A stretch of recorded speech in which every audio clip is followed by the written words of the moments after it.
지난 4강에 제가 한 분의 예화를 드렸습니다.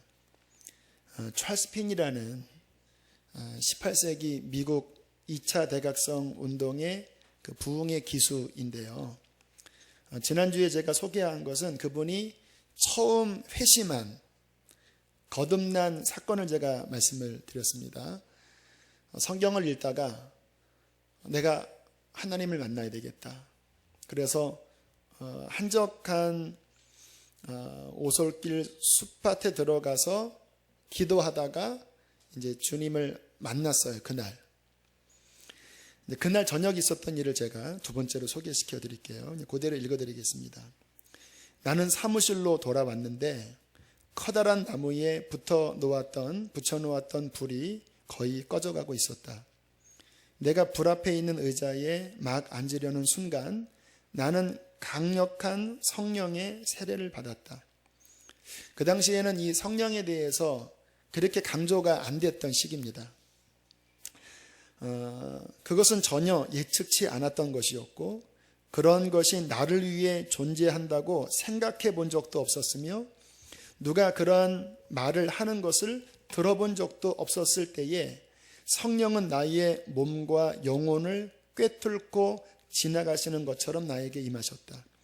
그것은 마치 전류와도 같이 내게 흘러들어오고 또 흘러들어오는 것이었다. 정말이지 그것은 사랑의 파도와도 같았다. 그것은 하나님의 숨결 같았다. 내 마음에 번져나가는 그 놀라운 사랑을 어떤 말로도 형용할 수 없을 것 같다. 나는 말할 수 없는 감격과 사랑으로 크게 소리내어 울부짖었다. 이 물결이 몰려오고 또 몰려오고 또 몰려왔기 때문에 드디어 나는 소리치지 않을 수 없었다. 하나님, 이 물결이 계속 내게 밀려온다면 나는 죽을 것 같습니다. 더 이상 견딜 수 없습니다. 성령의 세례가 내 위를 흐르고 통과해가는 이 상태가 얼마나 오래 계속되었는지는 알 수 없다. 교우 한 명이 나를 만나러 왔는데 내가 큰 소리로 울고 있는 것을 보고 내게 물었다. 피니 씨, 뭐 잘못된 게 있습니까? 어디 편찮으세요? 나는 힘을 내어서 대답했다. 아니요, 나는 단지 너무 행복해서 죽을 지경입니다. 그리고 이분이 일어나서 이제 말씀을 전할 때 강력한 미국의 2차 대각성 운동이 이 주님 만나자마자 성령의 강력한 세례받은 피니를 통해서 일어나게 돼요. 여러분, 이 성령의 약속은 구원받은 자들에게 하나님이 언약하신 놀라운 선물입니다. 주님께서는 예수를 믿고 그냥 내 힘으로 그냥 예수 믿은 거는 좋으니까 감사하니까 그 다음에 또 내 힘으로 신앙생활을 하도록 계획하지 않으셨어요. 그분께서는 예수를 믿는 자에게 성령으로 세례를 주셔서 그 성령의 놀라운 은혜와 능력으로 신앙생활을 하도록 계획하셨습니다.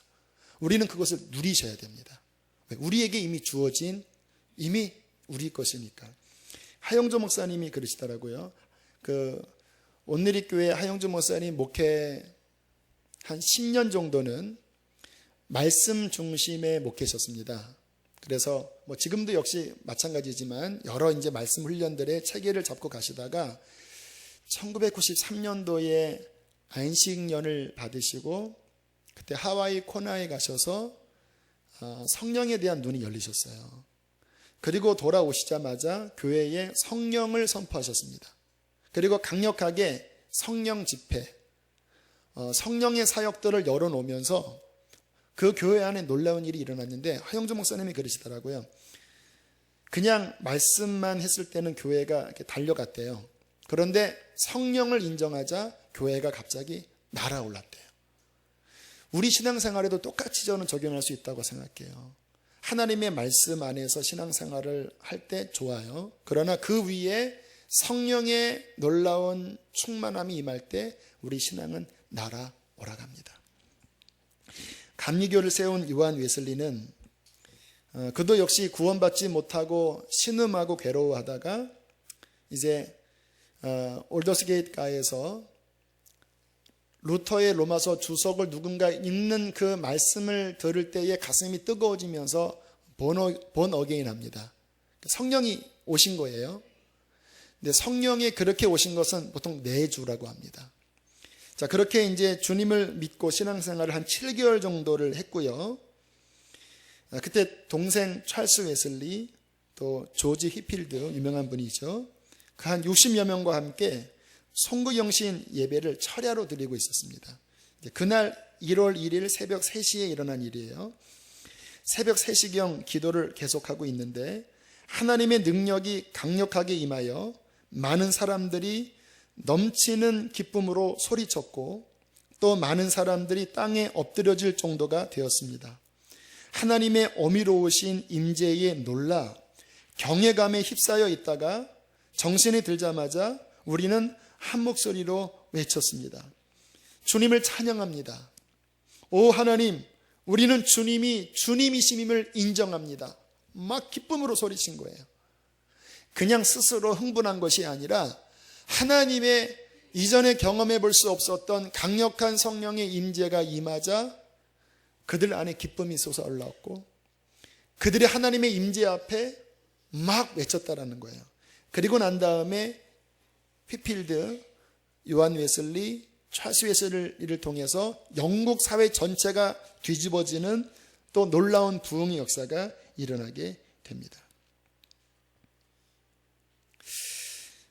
우리가 진정으로 예수님을 믿는다면 그냥 입으로 시인하는 정도가 아니라 정말 회개하고 예수님을 마음속에 중심에 주님으로 믿는다면 반드시 성령의 선물을 받습니다.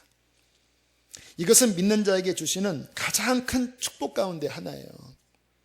오늘 읽었던 본문 말씀, 너희가 회개하여 각각 예수 그리스도의 이름으로 세례를 받고 죄사함을 받으라. 그리하면 정말 회개하고 중심으로 예수를 믿는다면 성령의 선물을 받으리니.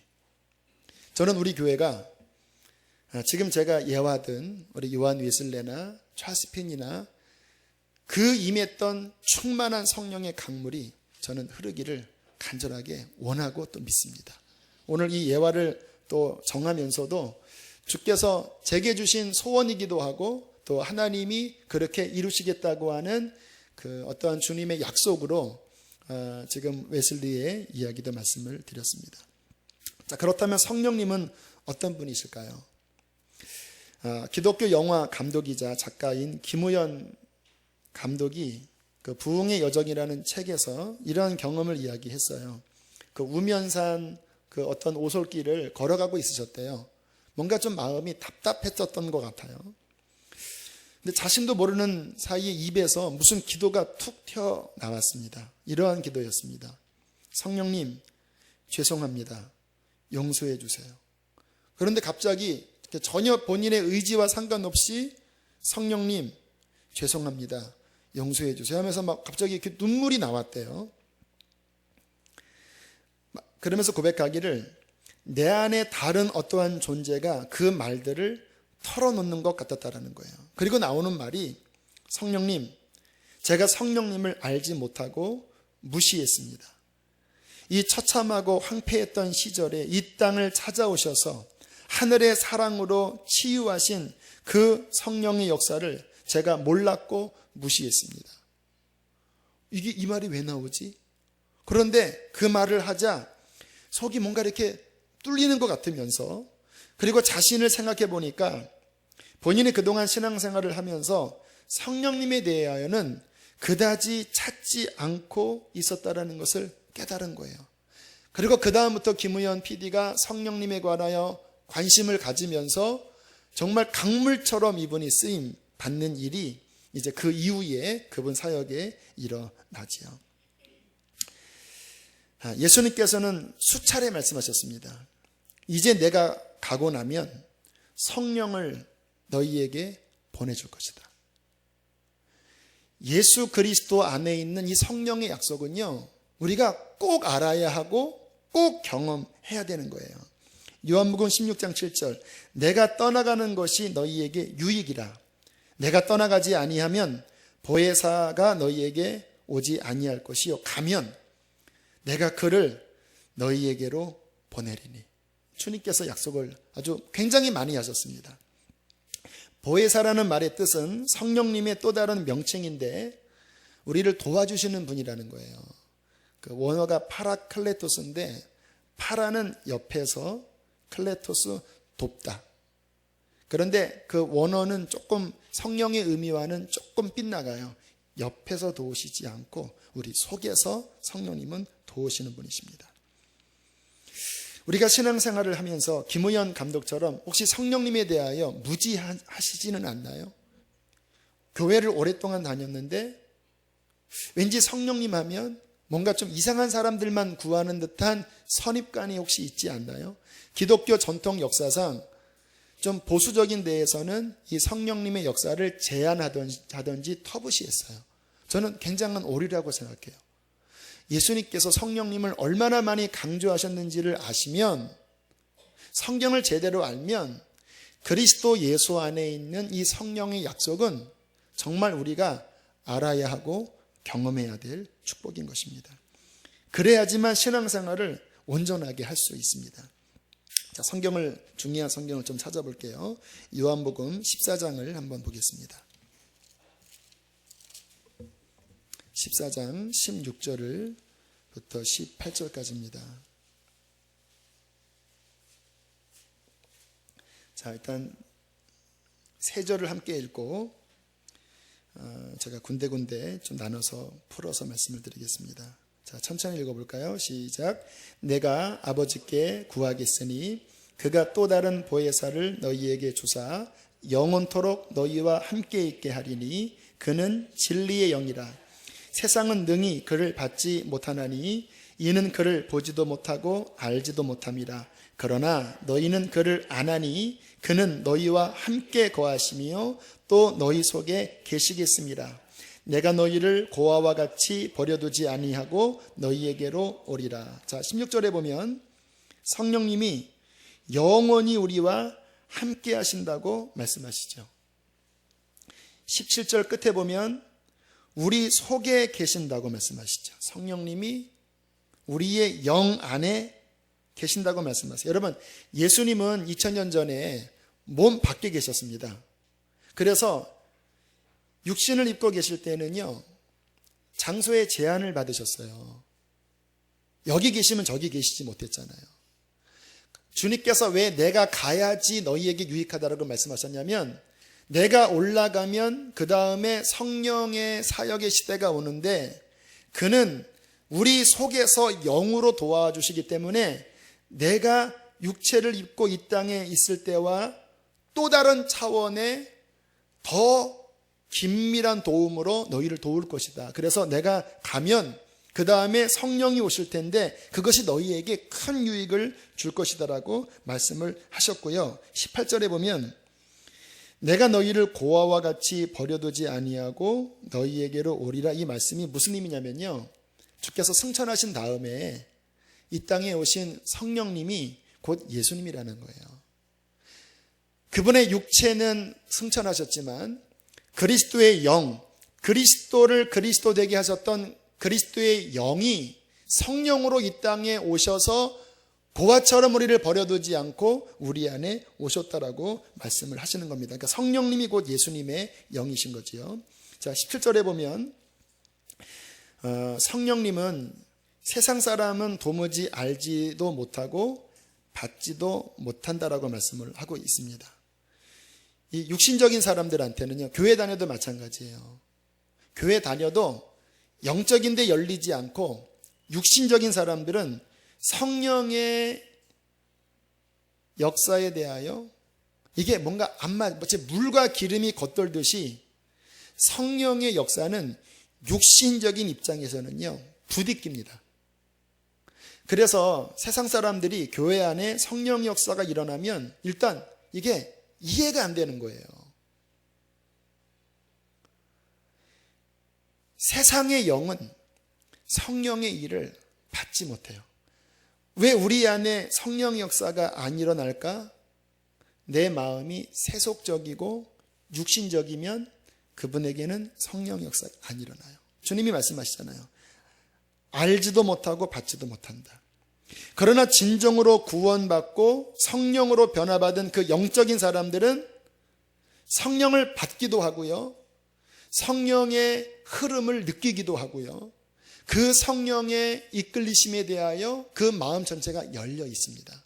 그리고 그 사람은 풍성히 하나님을 누리는 신앙생활을 하게 돼요. 50대 중반에 처음 교회에 다니기 시작한 한 남성분이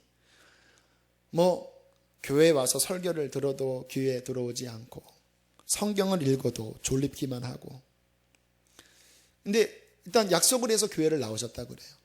그런데 그 교회가 한 달에 한 번씩 성령 집회를 했었나 봐요. 근데 이분이 하시는 말씀이, 하나님은 안 계신 것 같은데 성령을 받아서 변화되는 사람을 보니까 그 사람의 모습을 통해서 나타나는 변화가 이게 하나님이 아니면 일어날 수 없는 이상한 일들이 벌어진다라는 거예요. 막 기쁨이 샘솟고 막 인격이 변하고. 그래서 나도 한번 하나님을 만나봐야지 하고 한 달 정도를 기도하면서 그렇게 부르짖어 봤지만 아무런 변화가 일어나지 않았다고 그래요. 너무 속상해서 한 달쯤 지났을 때 하나님께 따졌습니다. 하나님, 나 택시 운전수인데 만약에 내가 하나님 못 만나고 죽으면 지옥 갈 텐데 책임지겠습니까? 진짜 거의 이렇게 버르장머리 없이 하나님께 따졌는데, 하나님은 이러한 기도를 참 좋아하세요. 그렇게 며칠 뒤에 새벽 예배 드리려고 앉아 있는데 이번 표현에 따르면 성령님이 이 뒤로 펑 하고 들어오더니 자신의 온몸을 감싸고, 그리고 속에서 그냥 딱딱하게 굳었던 뭔가가 이렇게 뚫어지면서 쿨룩쿨룩쿨룩 하면서 용암이 분출되듯이 막 눈물이 쏟아지는데 입에서는 주여주여가 나온대요. 성령님이 주님이라고 부르게 하거든요. 성령님이 하나님을 아버지라고도 부르게 하거든요. 그러니까 이거 내가 부르는 게 아닙니다. 성령이 임하시자 그 딱딱하게 굳고 죽어 있었던 영혼이 살아나면서 회개가 되고 하나님께 주라고 고백하는 몇 시간을 그렇게 했는지 인사불성으로 기도를 하다가 정신을 차려보니까 사람들이 다 나간 거예요. 이게 뭐냐 하고 돌아보니까 그 속에서 갑자기 말할 수 없는 기쁨과 평화가 쏟아져 이렇게 훅 올라오더래요. 그 다음날 한 번 더 성령의 세례가 임할 때는 이제 씻겨져 내려갔으니까 그러한 격한 반응은 아니었지만 너무 행복해서 그 다음에 뒷산 올라가서 춤을 추면서 찬양을 하고요. 성경을 읽으면 성경이 그렇게 깨달아지고, 기도하면 기도의 문이 열리고, 얼마나 이분의 영적 생활이 변화됐는지. 여러분, 성령님이 임하셔야 진정한 신앙생활이 열립니다. 왜냐하면 하나님은 영이셔요. 예배하는 자가 신령과 in spirit입니다. 성령 안에서 진정으로 in truth, 진리 안에서 진정한 예배는 진리의 복음의 말씀과 그 안에 역사하는 성령의 역사가 함께 만날 때에 그 예배는 하나님께 드려지는 거예요. 성령이 아니고는 하나님도 알 수 없고요, 예배도 안 드려지고 이게 아무것도 안 돼요. 오직 성령이 임하실 때 신앙의 모든 것이 열려져요. 종교가 아니라 진짜 살아있는 생명, 살아계신 하나님으로 신앙생활을 하는 것은 오직 성령으로 가능한 것입니다. 예수님이 마음 중심에 믿겨지는 것도 고린도전서 12장 3절 따라합시다. 성령으로 아니하고는 누구든지 예수를 주시라 할 수 없느니라. 예수님이 주님이라고 중심에서 믿겨지게 하시는 주체는 성령이세요. 기도나 또 다른 영적 생활도요, 아까 그분처럼 성령님이 도와주셔야지 기도가 나와요. 로마서 8장에 보면 이와 같이 성령도 우리의 연약함을 도우시나니. 뭐가 연약합니까? 사람의 본연의 힘으로서는요, 영적 생활을 못해요. 하나님께 마땅한 기도가 안 나와요. 세상의 종교가 어떤 자신의 철학으로 자신이 믿는 신에게 정성을 드리는 것도 기도라고 할 수 있겠죠. 하지만 하나님이 받으시는 진짜 기도는 그렇게 출발하는 것이 아니라 하나님의 성령께서 우리 안에 임하셔서 하나님이 원하시는 뜻대로 기도가 나와야지 그 기도가 살아있는 진짜 기도예요. 그것은 우리 힘으로 하는 것이 아니라 성경은 이렇게 말씀하십니다. 우리는 마땅히 기도할 바를 알지 못하나 오직 성령이 말할 수 없는 탄식으로 우리를 위하여 친히 간구하시느니라. 마음을 살피시는 이가 성령의 생각을 아시나니 이는 성령이 하나님의 뜻대로 성도를 위하여 우리 안에서 간구하시느니라. 그래서 내가 기도하는 것과 성령께 사로잡혀서 기도하는 것과는요, 이게 힘이 달라요. 어제 우리가 기도와 말씀 샤워 집회하면서 주님께서 원래 그 계획했던 거가 굉장히 많이 바뀌었어요. 막 전도사님들이 너무 당황했다 그러더라고요. 순서를 짰는데 첫 시간부터 성령의 이끄심대로 따라가자 마음 먹으니까 막 그때그때 생각나는 거예요. 그래서 로마서 하고, 그리고 찬양하다가 스톱하고 또 기도하고, 그렇게 7시간 8시간 하면서 정말 주님께서 충만한 은혜를 우리에게 주시지 않았습니까? 하나님의 성령의 도우심으로 많이 우리는 영적 생활을 제대로 할 수 있는 것입니다. 자, 요한복음 14장 26절 우리 한 구절 더 보겠습니다. 요한복음 14장 26절 함께 읽겠습니다. 시작. 보혜사 곧 아버지께서 내 이름으로 보내실 성령 그가 너희에게 모든 것을 가르치시고 내가 너희에게 말한 모든 것을. 성령께서 우리 안에서 하나님의 뜻을 가르쳐 주시고 생각나게 하신다고 말씀을 하세요. 이 성령님과 함께 신앙생활을 하다 보면요, 인생이 해석이 돼요. 여러분, 사람이 사는 것은요, 현재 일어나는 팩트가 중요하지 않습니다. 사람에게 정말 중요한 것은 해석이 중요해요. 지금 일어나는 일들이 인간에게 미치는 영향은 20% 30%래요. 나머지 7, 80%는 뭐냐면 어떻게 해석하느냐가 그 인생을 승리하게도 하고 실패하게도 해요. 자살하는 사람들 보면 그 유명 연예인들이 그 엄청난 인기와 부를 가지고도 그 인생을 잘못 해석하니까 목숨을 끊어요. 그러나 어떠한 사람은 정말 살기 힘든 고난 중에 있지만 오히려 기뻐해요. 사도 바울과 같은 사람들 기뻐해요. 감옥 안에서도 기뻐해요. 왠지 아세요? 삶을 향한 해석이 달라요. 스스로 해석하는 것이 아니라 성령께서 그 삶을 조명하셔서 하나님의 뜻 가운데로 해석하시면요, 전혀 다르게 보여요. 제가 어떤 삶의 고민이 있어서 뭔가 이제 좀 문제가 생길 것 같은 일 때문에 좀 고민을 하고 있었습니다. 그런데 주님께서 제게 이렇게 깨닫게 하시는 거예요. 대영아, 너희의 삶에 안정이 되지 않는 그 상황이 오히려 너한테는 안전하다. 안정이 되지 않는 상황이 오히려 너한테 안전하다. 영적으로는. 오히려 네가 위험할 때는 모든 것이 안정되고 잘 될 때가 더 위험하다. 너의 삶에 차라리 뭔가 부족함이 있고 어려움이 있는 것처럼 보여서 그 마음이 더 간절해질 때가 오히려 너한테는 축복의 시간이야. 만약에 시간이 흘러서 모든 것이 잘 풀리고 이제 안정되게 될 텐데 그때 더 조심해야 돼. 그 생각이 드니까요, 너무 평안하고 감사한 거예요. 뭔가 문제가 생길 환경이 오히려 감사한 거예요. 누가 그 생각을 나게 하셨습니까? 성령님이. 보혜사, 우리 안에 들어오신 보혜사 성령님이 너희에게 모든 것을 가르치세요. 어떤 것을? 하나님의 뜻을 가르치세요. 우리 인생에 겪는 수많은 난제들 속에서 하나님의 기뻐하시는 뜻을 가르치시고 하나님의 말씀이 생각나게 하시면서 우리를 이기게 하신다는 것입니다. 이 놀라운 성령님이 예수님 믿는 자의 영 안에 오셔서 우리의 몸을 성전 삼고 거하시면서 그분이 우리를 도와주십니다.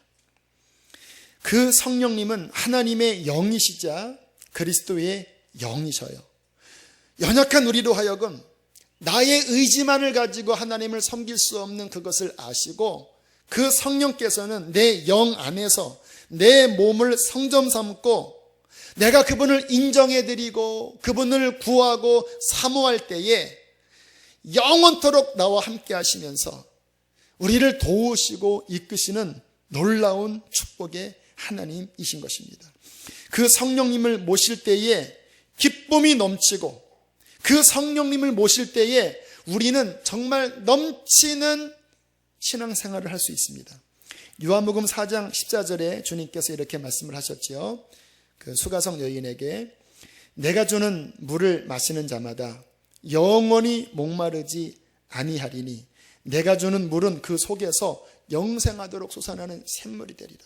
그렇게 목말라 했던 여인, 그가 종교를 가지고 있었고 그가 남자 5을 가지고 있었지만 채워지지 않은 목마름 때문에 늘 뜨거운 태양볕 아래에서 물동이를 이고 그 목마른 모습으로 왔다 갔다 했던 그 여인에게 주님께서 내가 주는 물, 성령, 내가 너의 영 안에서 터뜨리는 이 성령의 생수를 마시는 자는 영원히 목마르지 않겠고 그 속에서 계속해서 솟아나는 진정한 샘물이 되리라. 할렐루야. 그 샘물이 지금 내 속에서 올라오고 있습니다. 저는 20살 때 성령님을 제대로 모시게 되었다고 지난 주일에 말씀을 드렸죠. 그 전에는요, 솔직히 성령님이 계셨어요. 내주 하셨습니다. 분명히 방언도 했고 십자가도 만났거든요. 근데 문제는 내가 주인이었습니다. 성령님을 중심에 모시지 않았어요. 그러다 보니까 그분이 내 안에 계셨지만 단절된 상태가 제 삶의 한 80, 90%였어요. 그러다 보니까 뭐 신앙생활에 능력도 없고 뭐 기쁨도 없고, 그러다가 20살 때 성령님이 제 중심에 오시고 그분이 나를 끌어가면서 완전히 바뀌었습니다. 제가 이 말씀을 뭐 기회 있으면 드리겠지만 뭐 설교 때 가끔 인용을 하지요. 완전히 바뀌었어요. 하나님과 살아있는 교제가 시작되는데 아까 요한복음 14장 26절 말씀처럼 하나님의 음성이 귀로 들리는 것은 아닌데 내 영 안에서, 마음이 아니에요. 제 영 안에서, 왜 성령님은 제 영 안에 계시기 때문에 순간순간마다 나의 삶에서 이렇게 조명하시면서 깨닫게 하시는 거예요. 정말 성경을 읽으면요, 그 이후부터 20살 이후부터 성경을 읽으면요 그렇게 깨달아져서 막 줄치고 옆에서 막 뭔가 글을 막 적고, 얼마나 놀라운 일이 벌어지는지. 기도의 문이 열리기 시작했고요. 문제와 시험이 오면 그 문제와 시험을 이길 수 있는 실제적인 지혜와 그 심령의 힘이 성령님으로 말미암아 주어지기 시작했어요. 또 여러 가지 제게 필요한 은사들을 주시면서 하나님을 위해서 일하게 만드시는 거예요. 제가 처음 20대 때 설교 사역을 할 때 솔직히 제일 컴플렉스가 뭐냐면 말을 잘 못하는 거예요. 그래서 친구들 만나면 할 말이 없어요. 이렇게 무슨 말도 이렇게 좀 어눌하고 그래요. 그런데 그때 20대 때 어떤 분을 통해서 기도를 받는데 내가 너에게 아론처럼 말 잘하는 은사를 줄 것이다. 솔직히 제가 못 믿었습니다. 왜? 제가 저를 아니까. 그런데 그 다음에 설교 사역을 할 때는요, 이게 제 원래 천성적인 말이 아니라 성령께서 할 말을 주시는 거예요. 여기 내려가면 또 말 잘 못해요. 그런데 이 위에 서면 이게 말씀이 풀어져요. 말씀이. 누가 하시는 겁니까? 성령님이 오시면서 그러한 필요한 은사들이 제게 열리기 시작하면서 하나님을 위해서 일할 수 있는 힘이 주어졌어요. 성령님은 예수님이 제게 주신 가장 큰 선물입니다. 성령님은 제게 충만한 진정한 생명이 되셨습니다. 저는 지금도 이 충만한 성령의 생명을 누리고 있습니다. 성령님은 누구실까요? 성령님은 하나님이십니다. 삼위일체 하나님의 삼위이십니다. 삼위일체가 어려워서 설교 시간에도 잘 이야기를 안 해요. 왜? 이게 인간의 이성으로는 담기가 좀 난해해요. 그러다 보니까 성도님들이 되게 헷갈린가 봐요. 그래서 하나님 찾다가 예수님한테 미안하고, 또 예수님 찾으면 성령님한테 미안하고. 자, 삼위일체를 좀 간단하게 설명을 해드릴게요. 유대인들은요, 예수님이 하나님이라는 것 때문에 그들이 기독교를 증오합니다. 왜? 하나님이 한 분이라고 생각을 하는데 예수님도 하나님이고 성령님도 하나님이라고 하는 것이 이들에게는 이게 수용이 안 돼요. 그런데 성경 신구약 전체를 일관성 있게 보면은요, 구약에서도 그렇고 신약에서도 그렇고 성부, 성자, 성령 하나님의 삼위일체 되심, 삼일체라는 말은 없어요. 그러나 전체를 보면 성부 하나님, 성자 예수 하나님, 성령 하나님이 그 성경 전체에 정말 균형 있게 나와요. 대표적인 성경이 두 군데인데요. 구약을 보면요, 창세기 1장 1절 2절에 보면 태초에 하나님이, 성부 하나님이죠, 천지를 창조하십니다. 땅이 혼돈하고 공허하여 흑암이 깊음 위에 있고 하나님의 신이 수면 위에 운행하시니라. 하나님이 가라사대 빛이 있으라 하심에 빛이 있었고 그 빛이 하나님 보시기에 좋았더라. 성부 하나님, 수면 위에 운행하시는 성령 하나님, 하나님이 말씀하시되 말씀이 예수 그리스도이십니다. 요한복음 1장에 태초에 말씀이 계시니라. 이 말씀이 하나님과 함께 계셨으니 이 말씀은 곧 하나님이시라. 말씀이 육신이 되어 우리 가운데 거하시매. 창세기 1장에 벌써 성부, 성자, 성령이 나오고요. 하나님이 인간을 지으실 때 우리가 우리의 형상대로, 엘로힘 복수로 나옵니다. 우리가 우리의 형상대로 사람을 지으고 그로 만물을 다스리게 하자. 유대인들이 이걸 못 봐요. 신약에 넘어가면 마태복음 3장에 주님께서 세례를 받으실 때 예수께서 세례를 받으시고 곧 물에서 올라오실새 하늘이 열리고 하나님의 성령이 비둘기같이 자기 위에 임하심을 보시더니 하늘로부터 소리가 있어 말씀하시되 이는 내 사랑하는 아들이요 내 기뻐하는 자라 하시니라. 예수님의 사역이 시작될 때 성부, 성자, 성령의 삼위일체 하나님의 완벽한 그 하모니가 나와요. 하나님이 그 기뻐하는 아들을 세상에 보내시면서 너무 기쁘다. 그 위에 하나님의 성령이, 하나님 안에 있던 그 성령이 육신을 입고 계신 예수님 위에 임하시면서 예수님의 사역이 비로소 성령으로 시작됐어요. 놀랍습니다. 성부 하나님은요, 주권자 하나님으로 설명할 수 있고, 성자 예수님은 하나님의 아들로 우리를 구원하기 위하여 오신 구원자 하나님이시고요. 성령님은 보혜사로 우리 안에 오셔서 우리를 인도하시는 보혜사 하나님이세요. 성부, 성자, 성령 하나님은 각각 고유한 분이세요. 마치 이렇게 비유하면 안 되는 거예요. 내가 교회에서는 목사하고 집에서는 아빠이자 남편이다. 같은 내가 기능적으로 목사이기도 하고 아빠이기도 하고 남편이다. 이 뜻이 아닙니다. 성부, 성자, 성령은 각각 고유의 분이에요. 그런데 각각 고유의 분이지만 이 세 하나님이 한 하나님이라 불러도 전혀 손색이 없을 만큼 그의 질에 있어서, 능력에 있어서, 그의 위치에 있어서 사랑 안에서 완전한 연합으로 한 하나님으로 불러도 전혀 문제가 안 돼요. 하나님은 한 분이세요. 그래서 일체라고 하지만 그러나 성부 하나님, 성자 하나님, 성령 하나님이 각각의 하나님으로 고유한 사역을 하시면서 셋이자 하나, 하나이자 셋. 우리의 이성으로는 담을 수 없는 신비지만 믿음의 눈을 들어서 성부, 성자, 성령 하나님의 이 오묘하심을 믿어드리면 그 하나님은 믿음 안에서 우리의 하나님이 되시는 것이에요. 천국에 가면 온전히 알겠지요. 그러나 믿음으로 성부 하나님, 성자 예수님 하나님, 성령 하나님을 우리가 그 한 하나님을 누리면서 하나님을 기쁨으로 섬길 수 있는 것입니다. 제가 이 말씀 준비하는데 어렵잖아요. 마음이 막 기뻐요. 성령의 하나님 되신 그 하나님의 영이 예수님을 믿을 때 우리 안에 사랑으로 오셨습니다. 로마서 5장에 보면 하나님이 우리에게 성령을 주심으로 말미암아 하나님의 사랑이 우리 마음 가운데 부어졌다라고 말씀하세요. 성령이 우리 안에 오시는 것은 하나님의 사랑이 우리 안에 부어진 거예요. 성령께서 우리 안에 내주하셨습니다.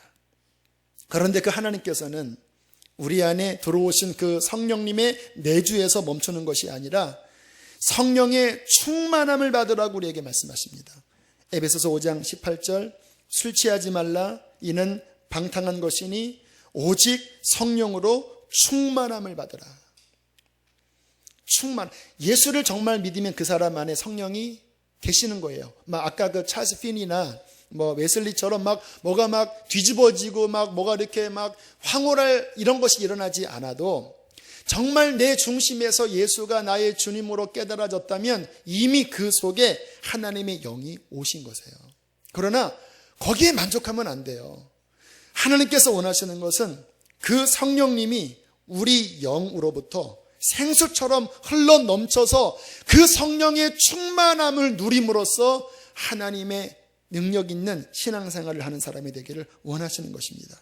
그렇다면 우리가 어떻게 성령님을 충만히 모실 수 있을까요? 첫 번째, 죄를 회개해야 합니다. 성령님은 죄를 회개하는 곳에 임하세요. 교회를 오래 다녔는데 뭐가 막혀 있습니다. 회개하셔야 돼요. 그게 회개될 때에 성령의 그 생수의 흐름이 막히지 않고 뚫릴 수 있는 거예요. 무엇을 회개해야 될까요? 핵심은 뭐냐면 내 마음대로 살려고 하는 것을 회개해야 돼요. 내 마음대로. 내가 주님을 만나서 거듭나서 성령이 우리 안에 내주하시지만 여전히 내 본의대로 살아가려고 하면요, 그 자아가 영혼의 뚝이 되어서 성령의 흐름을 결정적으로 막습니다. 제가 그랬어요. 예수님을 믿었지만, 심지어는 방언도 받았지만 내가 주인이 되어 살았을 때 성령님이 제 안에서 움직이시는 것은 미미했습니다. 물론 그때도 성경도 읽었고 목사 되기로 서원도 했고 그런 장소에서는 성령님의 움직임이 있었어요. 하지만 지금도 아는 것은 저를 이끌었던 주체는 나였어요. 그러다 보니까 문제들을 만나도 그 문제를 이길 수 없고요, 하나님의 체험이 너무 미미해요. 그러다가 20대 때 정말 예수님을 내 중심에 모시고 성령님을 중심에 모시자 하나님의 영이 제 안에서 마치 뚝이 무너지는 것처럼 뻥 뚫리더니 그 다음부터 지금까지 성령의 생수가 계속 더 넘치게 흘러가고 있는 것입니다. 우리 안에 교회는 오래 다녔지만 옛날에 체험도 했어요. 근데 제가 말씀 준비하면서 깨달아 보니까 이 성령이 체험 위주의 단회적인 어떠한 황홀경의 경험으로 이해하는 게 문제였습니다. 결국은 성령 체험과 충만하면 그러면 안 되는 거예요. 성령 충만하면요, 상태입니다. 상태.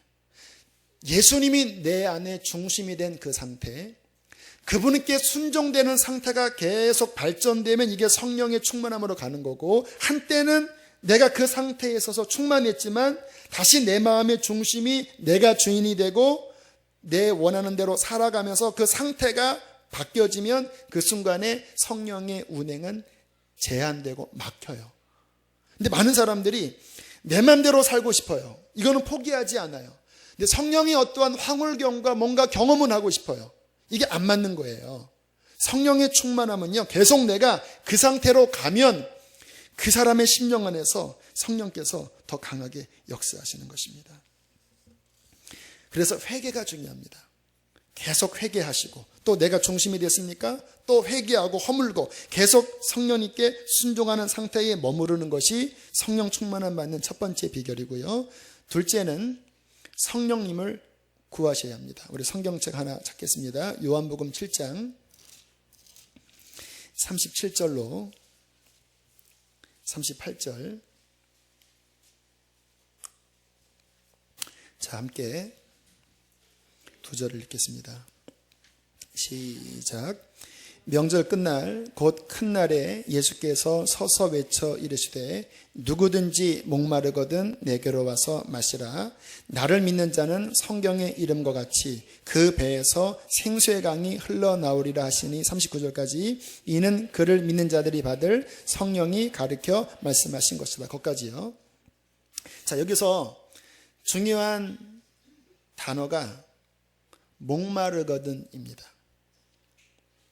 누구든지 성령을 받을 수 있어요. 잘났든지 못났든지. 보니까 교회 오래 다닌 사람보다요, 막 갈급한 마음으로 교회 첫 발을 내디딘 사람이 성령 더 잘 받더라고요. 의롭게 살았든지 죄 지으며 살았든지 성령 받는 데는 그게 중요하지 않아요. 내가 정말 회개하고 정말 주님 찾으면 누구에게나 성령의 선물이 임합니다. 왜 그러는지 아세요? 하나님 그분이 우리에게 성령 주시기를 원하세요. 구약에 3대 예언, 신구약 전체에 3대 예언이 있습니다. 아들 줄 거다, 성령 보내줄 거다, 재림할 거다. 이 세 가지는 하나님의 강력한 계획이자 열망이자 꿈이에요. 그래서 예수님 보내셨고, 그리고 마지막 때 주님 오시잖아요. 그 사이에 있는 것이 뭐냐면 성령 보내줄 거다. 예수님까지 보내주신 하나님이 성령을 안 보내실 리가 없습니다. 왜? 예수 믿는 우리가 성령으로 말미암아 거듭나고 성령으로 말미암아 신앙생활을 제대로 할 수 있기 때문에 성령을 주시는 것은 하나님의 가장 큰 뜻이에요. 그러나 왜 누구는 성령의 충만함을 받고 누구는 못 받는지 아십니까? 목마름이 있느냐 없느냐가 키예요. 키. 정말 그 마음 안에 세상으로 채워지지 않는 이 목마름을 가지고, 영적인 목마름을 가지고 정말 내가 주님을 더 원합니다, 주님만을 원합니다, 더 원합니다, 막 목이 마치 운동을 하고 막 너무 목이 말라서 물물물 하듯이, 성령님 내 영혼의 갈망은 다른 어떠한 것이 아니라 주님을 내가 더 원합니다. 내가 교회 다닌지, 내가 모태신앙이고 그러나 내 삶에 변화가 없습니다. 나는 여전히 답답하고 목이 마릅니다. 정말 하나님의 약속인 그리스도 예수 안에 있는 그 성령의 선물을 주님 저는 원해요. 사람 너 그렇게 광신자처럼 하지 말아라. 응? 네가 성이 광이고 이름이 신자냐. 그런 말을 들어도 그게 이 목마른 사람은요, 그게 막 목말라 죽겠는 거예요. 목말라서 영원히 목마른 겁니다. 영원히. 저는 영원히 목말라요. 그렇게 보이지 않나요? 목마른 사슴처럼 보이지 않나요? 저는 정말로 영원히 목말라요. 어제 기도와 말씀으로 샤워라는 집회가 있었는데 영적으로 목마른 분들이 오셨습니다. 그 전반부 타임에 한 85명이 오셨고 후반부 타임에 한 60명 정도가 남으셨는데 직장을 하루 휴가 내고 오신 분도 있더라고요. 왜 그러는지 아세요? 목마르니까. 목마른 건 아무도 못 말려요. 그러니까 주님께서 성령의 생수를 부어주시는 거예요. 8시간이 길지 않더라고요. 기셨나요? 안 길었어요. 이게 그냥 쭉 하는데 저도 처음 시작할 때 8시간 한번 해보자. 제가 여기 앉아서 처음부터 거의 끝까지 계속 인도했거든요. 원래는 이렇게 순서를 나누기로 했다가 그냥 쭉 인도했는데 그렇게 지루하지 않았어요. 주님이 알게 하시더라고요. 그것을 왜 네가 했는지 아느냐? 네가 목마르기 때문이다. 맞아요. 저는 목말라요. 제 영이 목말라요. 더 원해. 오늘 이 성령에 관한 말씀을 전하고 또 우리 공과에 한 챕터를 아예 이 부분으로 넣는 이유는 목말라요. 이 목마름 때문에 저는 계속 더 이 성령의 역사가 더 충만히 흐르도록 저는 추구할 것입니다. 샤워가 아니라 다음에는 기도와 말씀으로 목욕하라. 그래서 시간을 더 늘려서 한 2박 3일 하든지. 왜? 더 목마르기 때문에 8시간에서 사람들이 이 정도 회복됐다면, 그러니까 보니까 성령 집회가 아쉽더라고요.